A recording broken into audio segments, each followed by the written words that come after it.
virginidad en esos lugares de hombres? ¿Qué actitudes y sentimientos nos disparan estas situaciones imaginadas? ¿Cuál es el punto en el cual y por el cual resultan inverosímiles? Si existieran pruebas de que parte o todo lo que aquí se relata fuera real, seguramente nos escandalizaríamos y nos indignaríamos, evaluando como excesiva, precoz y traumática tanto la sexualización como la erotización e incluso la configuración de abuso que se estaría ejerciendo sobre el cuerpo y la psiquis de esa niña. Pero entonces, ¿por qué es tan común escuchar en distintas casas de familias comentarios sobre el pene, los genitales, el cuerpo y las actitudes de varones en clave sexual y erótica, sean estos bebés o niños más grandes? ¿Por qué muchos mensajes parentales dirigidos al varoncito parecerían expresar ansiosas expectativas por constatar un potencial desempeño sexual o genital de niño que demuestre la correcta asunción de la masculinidad heterosexual, aunque no esté en edad para ello? Ya sea cuando escuchamos expresiones en torno al bebé varón y a sus genitales, tales como «salió huevudo el nene» o «¿para quién es esto? ¿Para las nenas?» o «se lo está tocando, vive con el pito parado, ninguna mujer se va a salvar cuando este sea grande», o «dotado como el padre tenía que ser», o «hijo de tigre», al igual que en los casos en que se festeja que el niño pequeño diga que tiene muchas novias, o cuando constantemente se le estimula a que no llore, que aguante, que se haga hombre. También cuando se asiste en actitud cómplice al abuso sexual que muchos niños púberes han sufrido por tener que hacerse hombre, mientras eran llevados por un adulto a tener coito vaginal con una trabajadora sexual. Cuando todo esto ocurría y ocurre, ¿por qué motivo no surge la misma indignación, esa que irrumpiría si todas estas situaciones se aplicaran a una niña? Extracto del libro A lo macho, Sexo, Deseo y Masculinidad, del licenciado Rubén Campero, 2014, editorial Fin de Siglo. Y qué gusto darle la bienvenida al licenciado. Esto es Mañanas de Radio, la 1013 de Chilecito, en la provincia de La Rioja. Daniel Godoy, Adriana Bertuzzi, bueno, es mi nombre, nos conocimos días atrás en Paraná. Qué gusto recibirlo en el aire. ¿Cómo le va, licenciado? Buen día. ¿Qué tal, Adriana? Muy buenos días y bueno, muchísimas gracias por la invitación. Efectivamente, nos conocimos allá en ese seminario de la diplomatura de género en la Universidad Regional de Paraná. Y bueno, realmente un gusto estar aquí compartiendo con la gente de La Rioja, en la radio, ahí con estos temas que tanto nos toca, ¿no? Indudable. Pero además es como prender una lamparita que habitualmente no tocamos o no prendemos. Esto de hablar de los hombres desde el sexo, el deseo y la masculinidad, que es tal cual el título de su libro, ¿no? A lo macho. Cuando hablamos de esto, licenciado, bueno, habíamos anticipado el amplio currículum que usted tiene, la especialización que tiene además, licenciado en psicología, sexólogo, psicoterapeuta, formación en psicoanálisis focal, terapia sistémica estratégica, terapeuta psicocorporal. Bueno, es amplísima su trayectoria, su carrera, pero como dije, cuando nos conocimos, es hombre de radio además, y eso me gusta mucho. Porque sí. Y si hablamos de este hombre de radio que sabe hacer estos programas en la radio de Uruguay, a donde se encuentra en este momento, licenciado, ¿es así? ¿Está en Uruguay? Exactamente. Concretamente en este momento estoy en mi consultorio aquí en Montevideo, en Uruguay.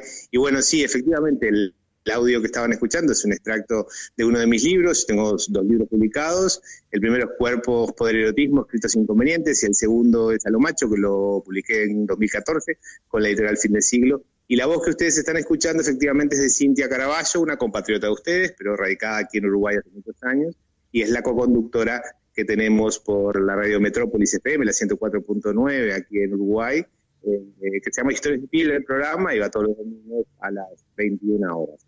Y cada domingo, bueno, tenemos una temática distinta, obviamente lo que atañe a sexualidad, siempre desde una perspectiva de género, que tiene mucho que ver con este texto que por ahí ustedes seleccionaban para compartir con la audiencia. Y cómo no, licenciado, porque nos interesa fundamentalmente. Siempre hablamos de la violencia de género desde el lugar de la mujer, pero cuando hablamos del hombre hay tantos tabúes que nos llevan a no hablar de él como el hombre que es golpeado por su esposa, el hombre que es violentado, y tal cual dice este texto que escuchábamos, machito cuanto antes. Ojo, Uruguay, Argentina, lo mismo. Sí, sí, muy similar las bases, más allá que las corrientes migratorias pueden haber diferenciado un poco, pero somos muy hermanos en ese sentido, en lo que tiene que ver con bases culturales, y el machismo tampoco es una cuestión solamente, digamos, de localizado, sino que forma parte de la base estructural de la cultura. Entonces, estas cuestiones relacionadas con las masculinidades aún siguen siendo muy invisibilizadas, y particularmente este texto me parecía importante destacarlo, porque tiene que ver con el tratamiento de las infancias. Si pensamos las infancias como sujetos vulnerables y vulnerados en general, también debemos pensar la dimensión de la vulnerabilidad de los niños varones en términos de su tratamiento precoz como masculinos. Nuestra cultura machista, que necesita justamente que el machito se haga cuanto antes, o sea, que demuestre que es justamente un hombre todo masculino, fíjate qué locura, ¿no? Tan precozmente de niño, provoca, yo diría, directamente un abuso sobre ese cuerpo, un abuso que a veces es sexual, como podríamos ver, si bien no es directamente sexual en términos de tratamientos o manoseo de este cuerpo, pero sí hay un manoseo de este cuerpo muy precoz desde el discurso familiar. Aquí ya no lo hace alguien en concreto, creo que es la cultura entera, la familia entera, que todo el tiempo se está refiriendo a sus genitales, que se está refiriendo a este cuerpito de niño vulnerable, casi como que si fuera un hombre adulto que prontamente va a estar penetrando a alguna mujer. Entonces, me parece que tenemos que considerar también esta forma de tratamiento como violencia. Por eso en el texto yo quería invertirlo. ¿Qué pasaría si hiciéramos todo esto que habitualmente se hace con el cuerpito de los varones, se hiciera con el cuerpito de las nenas? Ahí nos daríamos cuenta, efectivamente, de esta violencia, que es una violencia muy estructural y que sigue siendo muy invisibilizada. Licenciado Daniel Godoy lo saluda, buen día. ¿Qué tal? Buenos días. ¿Ya estamos tratando de violencia o ya estamos siendo violentos cuando hablamos de esta diferencia que hace Adriana o que hacía cuando comenzaba con la nota? Es decir, hablamos de violencia de género cuando se trata de la mujer, pero ¿qué pasa cuando es el hombre? Es decir, ya estamos arrancando siendo violentos. ¿Y qué pasa con los comportamientos justamente que se dan, por ejemplo, en un ámbito, porque estamos hablando de los niños primero, ¿no? De los chiquitos. ¿Qué pasa en un ámbito como, por ejemplo, en la escuela, en donde hacemos la filita para que ingresen los chicos a la escuela, los varones por un lado, las nenas por otro lado? Hubo un caso también que tuvo resonancia a nivel nacional de una chiquita de 5 años, de un chiquito en realidad de 5 años, que dijo que, bueno, quería ser trans. Ayer o antes de ayer lo comentábamos justamente con Adriana. Es decir, hay una serie de cosas que por ahí el oyente, y no sé, hoy estamos despertando el interés por este tema, pero que hay que hablarlo de una vez por todas, ¿no? Sí, sí, mucho gusto, Diego. Sí, realmente muy, muy acertada tu observación, porque hasta podríamos pensar, obviamente, que la violencia de género no es una violencia exclusivamente dirigida a las mujeres y a los sujetos femeninos, porque no son solo las mujeres biológicas, pero también las mujeres trans las que reciben violencia en esta línea, o sea, todo aquel cuerpo que se parezca a algo femenino parece que admite un trato violento, que no pasa solo por el golpe, no pasa solo por el insulto, sino también por el destrato simbólico que habitualmente tiene. De todas maneras, muy bien como tú señalabas, la violencia es mucho más compleja y profunda cuando hablamos de violencia de género, y ya podríamos pensar las maneras violentas con las cuales se impone esta forma de considerar la diferencia sexual. Diferencia sexual en nuestra especie, en tanto es dimórfica, sí existen, pero estas diferencias son tan complejas y nuestra cultura se esfuerza tanto en que el mundo esté dividido en dos, en esto de varones y mujeres, o masculinos y femeninos, que, digamos, ejerce violencia para que la gente se adapte o a un bando o al otro, casi como que en Uruguay sería Peñarol Nacional y ustedes Boca River. Entonces, esta mirada tan binaria, tan polar, tan dicotómica del mundo produce sufrimiento en muchos cuerpos, y que, como también bien señalabas tú, la escuela, no solo la familia, porque este texto mío es del ámbito familiar con niños chiquitos, y también la escuela como un gran, digamos, aparato normalizador. De hecho, por algo son los institutos normales, ¿no?, que normalizan las cabezas, los cuerpos y demás.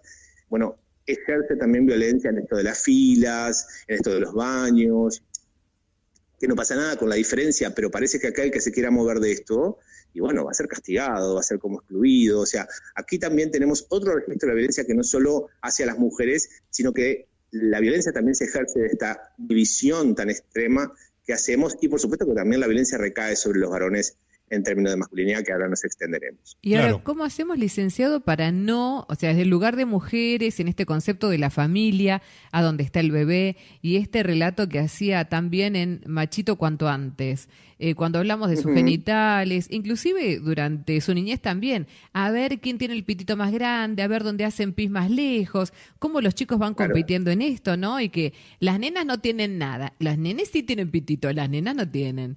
Y estas frases que nos van marcando también en esta diferencia, como que nosotros ya venimos mutiladas, no tenemos nada y los varoncitos sí tienen. Entonces, todo esto que es un aprendizaje, y es fatal, pero en el relato uno recién va cayendo de todas las expresiones que tiene a lo largo de la vida, y sobre todo con los chicos. Entonces, ¿cómo hacemos las mamás y también los papás para no tener hijos violentos o machitos violentos? ¿No? Difícil. Sí, muy, muy complejo y muy difícil, pero yo creo que por lo que vos señalabas, a mí una palabra que me gustó que empezaste a usar desde el principio, que es la palabra cayendo, ¿no? ¿Cómo vamos cayendo? Que nos van cayendo fichas. Eso forma parte, digamos, de lo que tiene que ver con la educación sexual integral. Esa es la función de la educación sexual integral, hacer que caigan las fichas, que una se dé cuenta de la violencia simbólica en la cual está inmerso e inmersa, y de la cual también no solo es víctima, sino que también es victimario o victimaria. O sea, aquí se desdibuja un poco la polaridad entre víctima y victimario, sino que de alguna manera también en la violencia simbólica todos y todas somos responsables. Pues es muy adecuado esto que vos decías, de que nos vaya cayendo. ¿Por qué? Porque la violencia, esta violencia de género, esta violencia más simbólica y cultural, es una violencia que está naturalizada. Creemos que la vida es así, creemos que es normal que exista esta división y que es normal también que forcemos a la gente que no quiere o no puede adaptarse, que la forcemos igual a través de mecanismos compulsivos. Entonces, cuando te van cayendo las fichas, que eso es un acto de salud, creo yo, las reacciones emocionales cuando te caen las fichas de verdad, ¿no? Claro. Son entre rabia, entre dolor, entre darte cuenta que te has equivocado mucho en la crianza de tus hijos, que se han equivocado contigo en tu propia crianza, que te equivocás vos cuando estás hablando con amigos y amigas y repetís chistes, haces comentarios ofensivos a partir de lo que ves en televisión, digamos, que formás parte también de una cultura de la cual es muy difícil de salirse, ¿no? Pero, digamos, es un primer paso, yo diría, para intentar generar una conciencia más crítica y política sobre cómo nos movemos. ¿Por qué digo política? Porque, como estarán viendo hasta ahora, todo esto tiene que ver con relaciones de poder. Entonces, que tiene que ver con un sometimiento a un otro que no tiene ganas de estar ahí, pero sin embargo lo obligamos a que se adapte a una posición masculina o femenina, y ya vemos que desde los niños esto pasa. Vos hablabas de las mamás y los papás, o quien haga el cuidado de ello. Últimamente la palabra mamá y papá medio que no la uso, porque la configuración de las familias es tan compleja. Prefiero hablar de cuidadores o cuidadoras primarias de niños y de niñas, porque así puede ejercerlo cualquier persona. Yo creo que tienen que tomar también conciencia de esta caída de fichas, ¿no? Primero, una interpelación. ¿Cómo vivo yo mi propia vida, mi propia sexualidad, mi propio género, mi propia forma de ser masculino o femenina? Y de alguna manera también ahí, sin culpas, ojo, sin culpas, porque si no la culpa me puede llevar a que rápidamente recurra a un manual que me dé recetas de cómo educar a un niño o una niña. Y creo que está bien, pero que esto no es suficiente, sino que la educación pasa por una cuestión de que yo primero trabaje conmigo o me revise a mí sobre qué mundo quiero para mi hijo, para mi hija, sobre qué mundo quiero en lo inmediato también para que se pueda desarrollar de una manera creativa, de una manera integral. Pasa por las palabras. Vos hablabas, no quiero extenderme mucho con esto, pero vos hablabas de incluso cómo se denominan los genitales. Bueno, hay que hablar más de la vulva, decir vulva, no vagina. La vagina no se ve, la vagina es invisible, o sea, no está a la vista, menos para un niño y una niña. Entonces, hablar de la vulva, hablar como se habla del pene, ¿me explico? O sea, habitar este lugar de los genitales de las mujeres, porque después yo soy terapeuta sexual y en la consulta se ve claramente los efectos nocivos de esto, ¿no? Las mujeres crecen sin saber realmente, no es que no sepan, saben que tienen entre las piernas una vulva, conocen la anatomía y demás, pero esta vulva no fue investida con amor por la familia, ¿me explico? Entonces, claro, muchas mujeres hacen lo que pueden para tratar de poner amor entre sus piernas y no sentir en definitiva que es algo que tienen para ofrecerle a un otro, ¿no? Habitualmente lo que decimos, o escuchamos decir, dicen, tengo un dolor abajo. Decimos, un dolor abajo. No le podemos dar un nombre. Tal cual.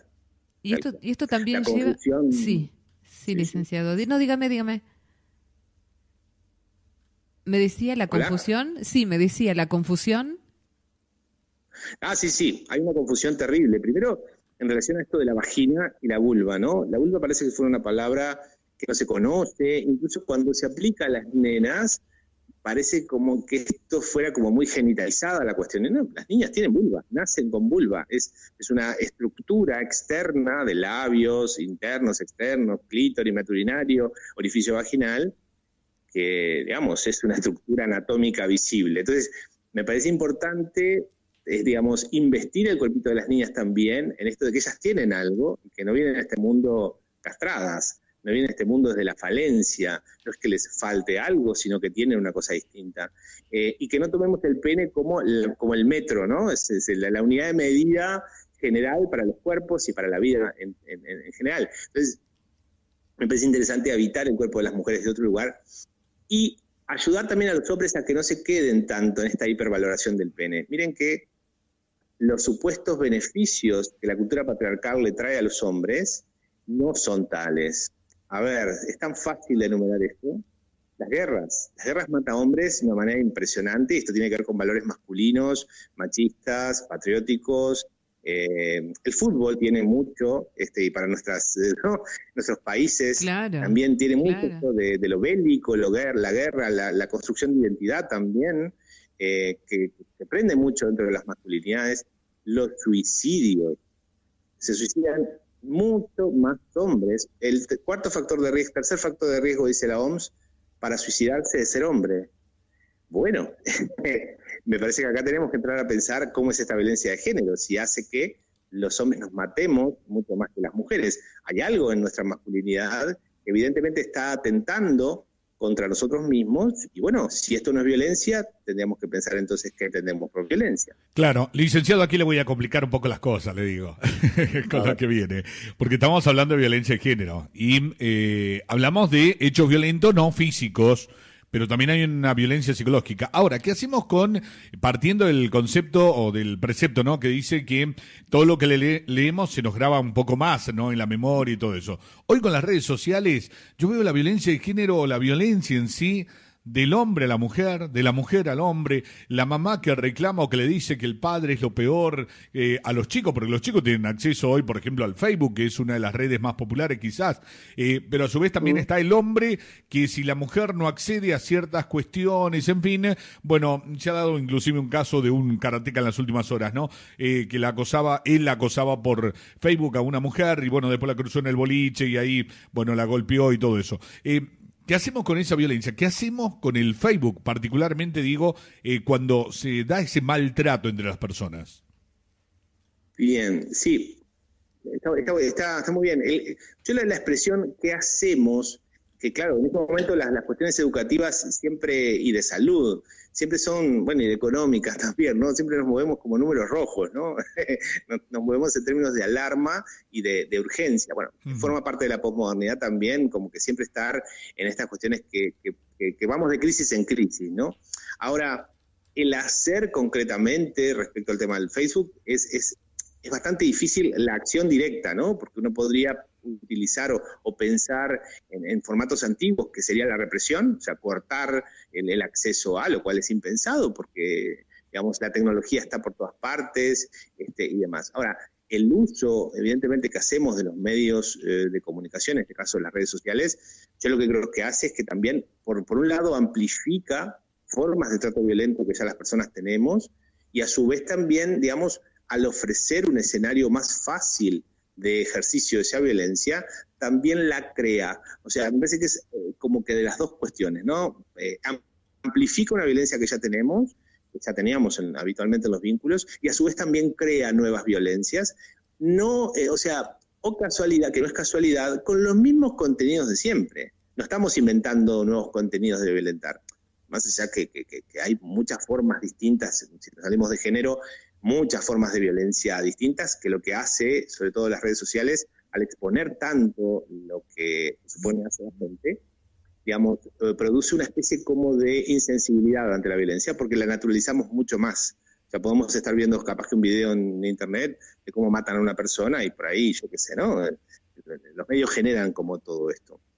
Ahora, Me parece que también sí. los medios también pueden ser, y las redes sociales, buenas herramientas también para generar, como lo son, porque de hecho se largan muchos mensajes al respecto, de conciencia. Por ejemplo, trabajando con adolescentes en lo que tiene que ver con movimientos a nivel de su propia autopercepción de género, estamos hablando aquí de adolescentes trans, de chicos y chicas con género neutro, o sea, los mal llamados antiguamente andróginos y demás, me he encontrado con chiquilines y chiquilinas que realmente investigan mucho en Internet y sacan muy buena información. Pero claro, esto también ha tenido que ver con sus propias necesidades, con sus propias capacidades previas, pero los jóvenes y las jóvenes también precisan, en los niños, un acompañamiento adulto para metabolizar todo lo que ahí aparece dentro de la red y cómo reaccionar ante la violencia, en este caso violencia de género, con el hecho de decir, che, ¿cómo es que yo puedo manejar un conflicto? Si yo me enojo cuando quiero algo de alguien, ¿qué hago? ¿Le pego, la insulto, lo insulto,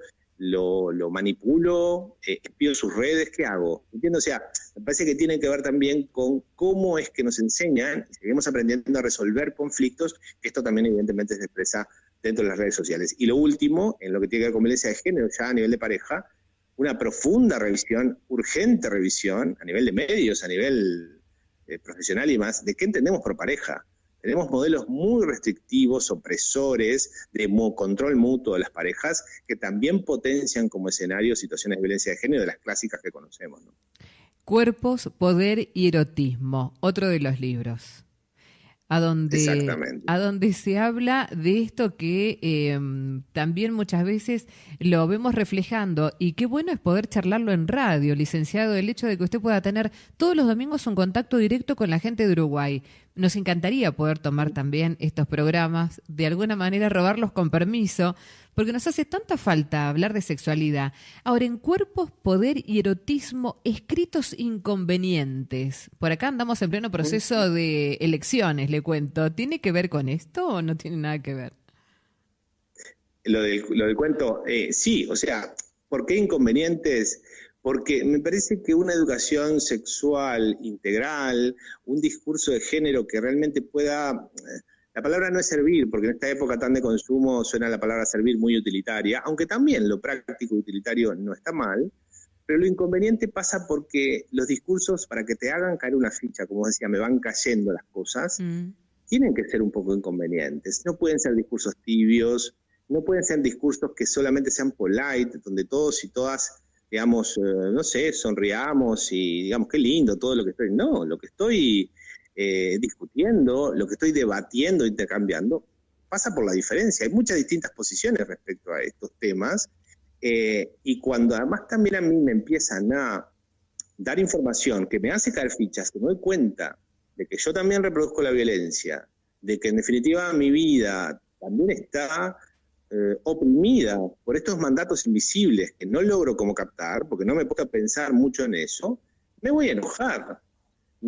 Porque me voy a ver interpelado o interpelada, me voy a poner capaz de triste, no sé, incluso hasta quizá cuestione demasiado a la persona que me está acompañando para que cuestione esto, no sé, por eso es inconveniente. Yo creo que una educación sexual integral, un trabajo en género, debe ser inconveniente, debe ser jugado, debe ser interpelante, no puede, la comodidad, estamos en una época de que anhelamos siempre todo lo cómodo, ¿no? Incluso pretendemos transitar por procesos educativos fáciles, ligeros, cómodos, que no nos aprieten mucho el zapato, ni que nos hagan pensar. Ahora, ¿cómo pretendemos pensar si no se nos revuelven las tripas? Claro. ¿Me explico lo que quiero decir?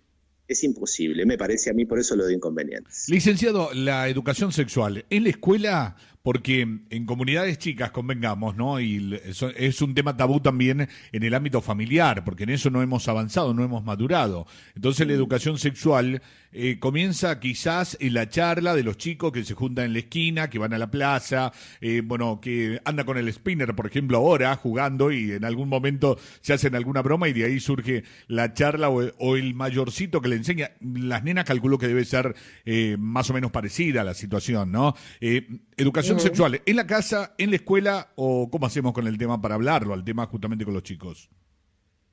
Sí, una cosa que me parece fundamental, y qué suerte que lo traes también, porque la educación sexual no empieza cuando la empezamos a hablar con palabras.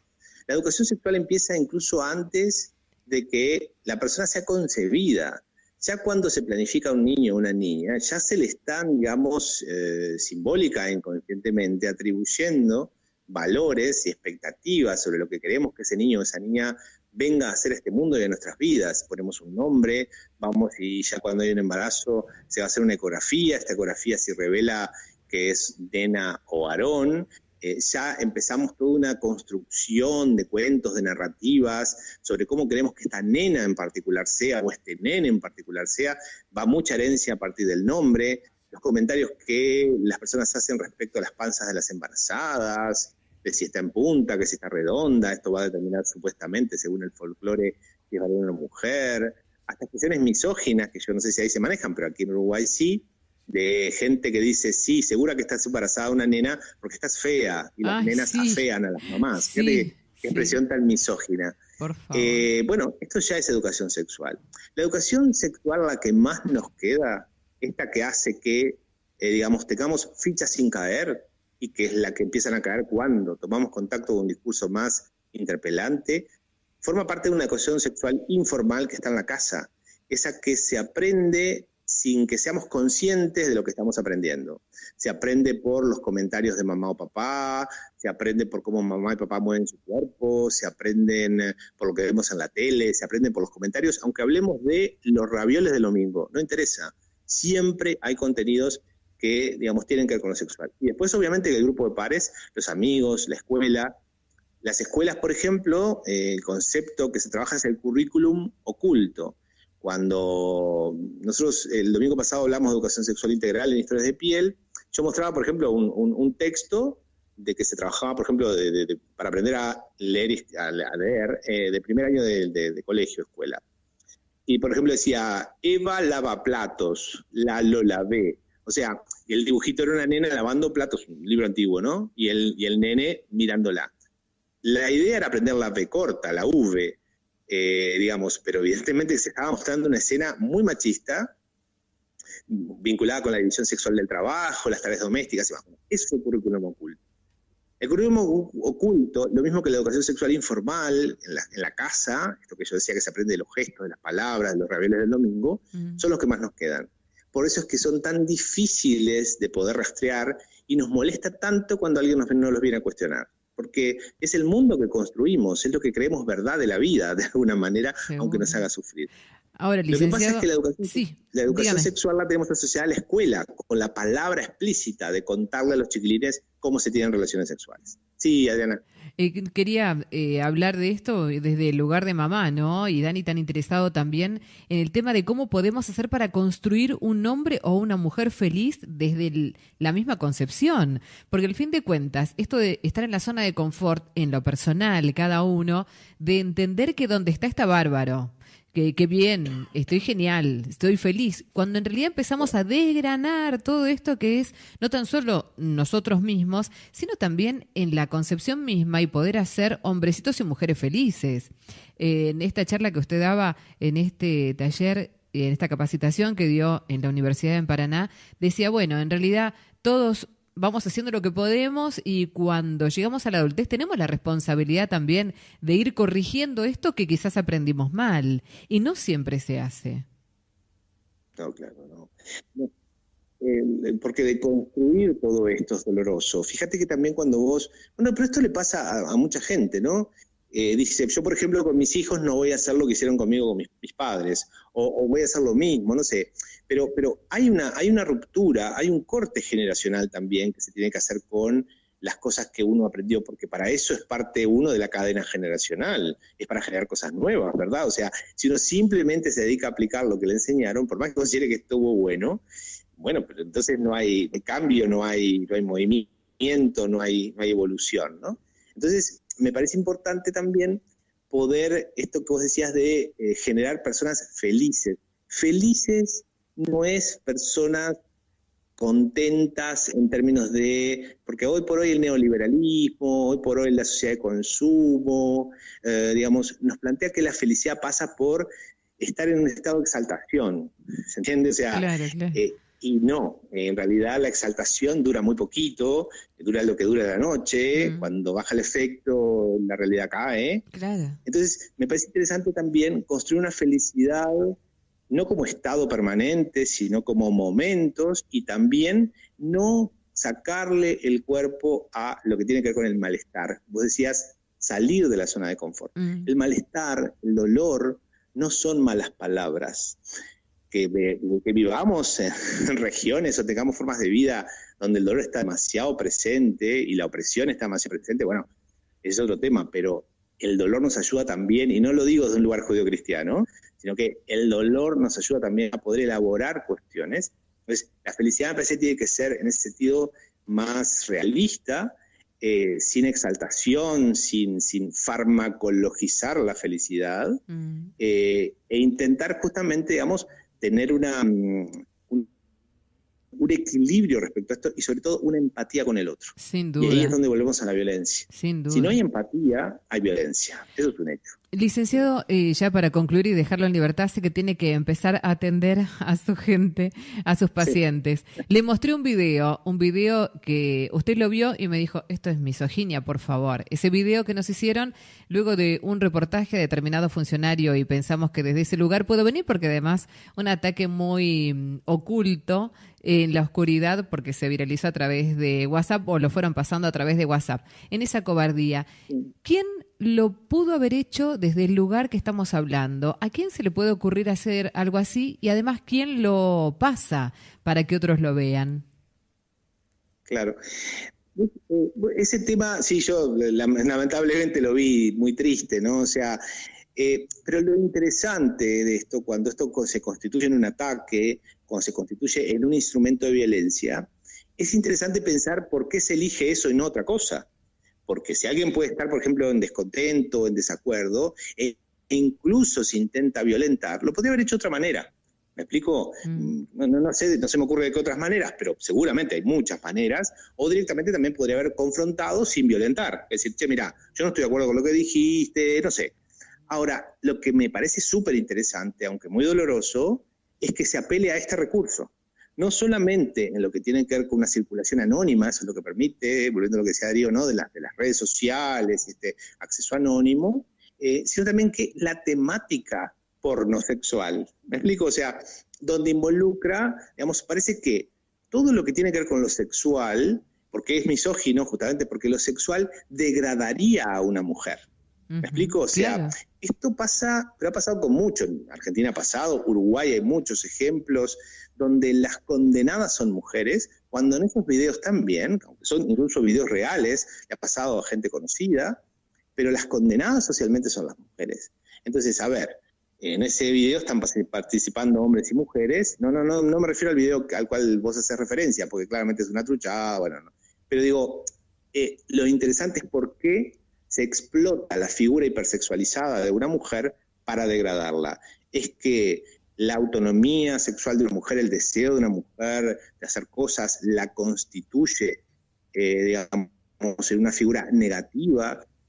¿Seguimos con las viejas ideas entonces de la disociación entre madre y puta? ¿Será que de alguna manera los prejuicios de las abuelas no se han ido? ¿Será que el machismo realmente sigue más presente que nunca? Entonces, por más internet que haya y más WhatsApp que haya, ¿por qué no se, por ejemplo, violenta a los hombres con esto? Por ejemplo, podría haber sido violentar a un hombre haciendo un video trucho de él practicando un curilingus, que es el contacto boca-vulva. Bien, esto parecería que no sería cómico, pero no sería violento, no estaría violentando a este hombre, cuando el acto es el mismo. ¿Me explico? O sea, claro. Entonces, ¿por qué degrada así a una mujer y no degrada a un hombre en un mismo acto? Esa me parece que es la reflexión también que tenemos que hacer para bueno, incluso revisar las formas en las que hablamos, las expresiones. Cuando vamos al fútbol, escuchemos lo que la gente dice. Cuando estamos en un asado, escuchemos las expresiones que se utilizan para humillar a alguien. Siempre van en la misma línea, Entonces, bueno, tenemos que hacer mucha revisión personal, social, cultural. Sí, de verdad queremos un cambio, ¿no? Y recordemos, ¿no? Nuestras sociedades, por algo, los hombres se suicidan más y las mujeres son adictas a los psicofármacos. claramente la cultura machista y que plantea esta violencia de género, que no es solo violencia de los hombres a las mujeres, sino una cosa como más estructural, vuelve infelices a la gente. Entonces, me parece muy importante que revisemos estas cuestiones desde todos los planos, desde lo económico, cómo se dirige un país también con políticas de género, pero no las clásicas solamente por violencia doméstica o violencia de género como tradicionalmente se le entiende, sino que también tenemos que revisar incluso hasta las políticas viales, los accidentes de tránsito, cuánto está en juego aquí, valores vinculados con la masculinidad, la violencia en el fútbol, la propia violencia en general a nivel de delincuentes. Las cárceles abundan, sobre todo cárceles del tercer mundo, desbordan de hombres la mayoría, ¿no? Si bien hay cárceles de mujeres. Bueno, me parece que también tenemos que hacer una gran revisión de muchas cosas, también desde la perspectiva de género, que me parece muy importante. Qué lindo escucharlo, licenciado. Qué lindo, qué lindo. Lo vamos a importar a Argentina. Es más, a Chilecito. Le vamos a traer... Tenemos que ver los trámites migratorios. Claro, ya basta de radios uruguayas. Basta de la televisión uruguaya. Lo vamos a traer acá, lo vamos a tener permanente. Qué lindo escucharlo. Sí, no estoy muy de acuerdo con las fronteras, así que bueno, vamos arriba. Genial, genial. Le vamos a robar los programas de radio, licenciado. Vamos a hacer el contacto para Ningún poder problema. tenerlo aquí en la 1013, porque es tan importante poder hablar de estos temas. Es tan liberador y tan sanador. Que una buena vez podamos hablar sin problemas, sin tapujos, sin historias, porque de todo se puede hablar en radio. Y esto es tan interesante. Ha sido un gusto, un placer. Sí, dígame. Igualmente. Que de todo y a toda hora. Me parece que esta distinción, que yo entiendo, los medios de comunicación hacen estos cortes, ¿no? Pero me parece que se puede hablar desde cualquier horario también de temas de sexualidad, porque son temas de la vida, de temas de género, porque son temas de la vida. Y particularmente con historias de piel, roben todo lo que quieran, porque está además colgado en YouTube. En YouTube está el canal de historias de piel, ahí pueden ver cualquiera de los programas, verlos, no escucharlos en realidad, de los audios que vamos de a poquito colgar. Lo haremos y además lo vamos a molestar. Licenciado Rubén Campero, un placer, un abrazo desde Argentina, muchísimas gracias. Muchísimas gracias para ustedes, muchísimas gracias por la invitación y un abrazo grande para ambos. Hasta luego. Hasta siempre. Desde Uruguay, el licenciado Rubén Campero, licenciado en psicología, sexólogo, psicoterapeuta. Lo conocí en Entre Ríos hace días nada más. Una joya, de verdad. Y además, Adri, agradecemos los mensajitos que nos llegaron por el tema que estábamos abordando, así que muchísimas gracias a la gente que se estuvo comunicando, haciendo planteos, algunas preguntas que, bueno, también pudimos hacerle al licenciado. Y esta tarde, en Noticias 1013, reiteramos parte de la entrevista, ¿sí? Y, por supuesto, no va a ser... Sí, muy similar las bases, más allá que las corrientes migratorias pueden haber diferenciado un poco, pero somos muy hermanos en ese sentido, en lo que tiene que ver con bases culturales, y el machismo tampoco es una cuestión solamente, digamos, de localizado, sino que forma parte de la base estructural de la cultura. Entonces, estas cuestiones relacionadas con las masculinidades aún siguen siendo muy invisibilizadas, y particularmente este texto me parecía importante destacarlo, porque tiene que ver con el tratamiento de las infancias.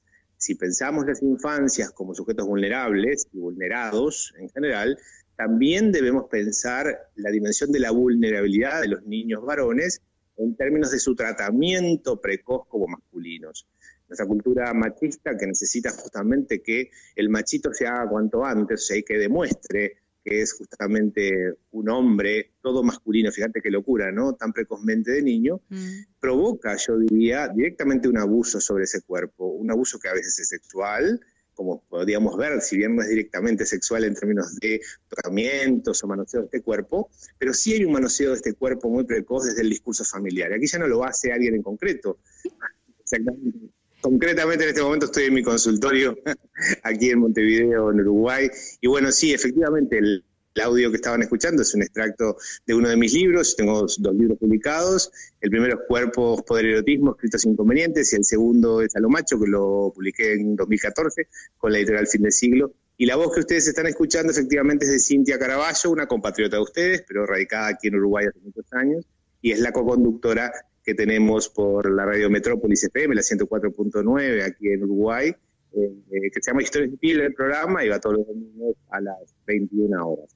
Y cada domingo, bueno, tenemos una temática distinta, obviamente lo que atañe a sexualidad, siempre desde una perspectiva de género, que tiene mucho que ver con este texto que por ahí ustedes seleccionaban para compartir con la audiencia.